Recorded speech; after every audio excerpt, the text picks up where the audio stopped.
I'm like, oh, Tico is so funny. Like, at any point, you're going to get any kind of stats from that guy. But you know what the stat was? What? That we went through? Here's a stat. Okay? I'm going to read this off to you, and I want you to think about it. When feminists say they don't need men. You ready for this? When feminists say they don't need men, 96% of construction workers are men.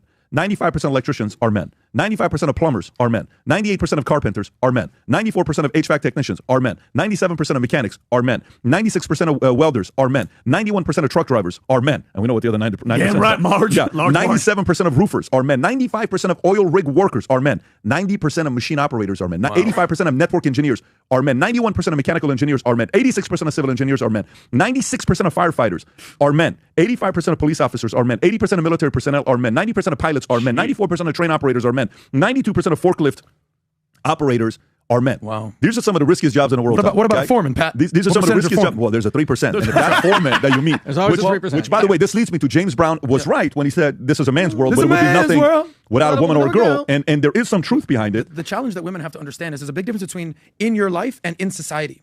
Yeah, I don't need no man in my life. Okay, great. But without men in society, society crumbles. Like, look no further than what's going on in Ukraine. Sorry to call out my beautiful Ukrainian babies that are living in Miami now. Men in Ukraine are dying on the front lines, where women from Ukraine are now living in New York and Miami and living an OnlyFans type of existence. So that's the difference you don't fully understand. This is it. And you know what's the most simplest thing men want? They want respect and appreciation. That's what they want. Easy. Ladies, fellas, you got to earn it, though. You can't just wake up and say, why can't you just respect me? We got to earn it. That's our job to earn it. But ladies, if you got a guy that's doing his part and he's working his ass off, providing, giving an incredible life, give the man some respect and give him some appreciation. Because if you don't, God forbid, there's going to be some consequences and some furniture moving around, depending on what places you are. R-E-S-P-E-C-T. And there are some videos I want to wrap up with. These videos are, these not the robot videos. Guys, these are just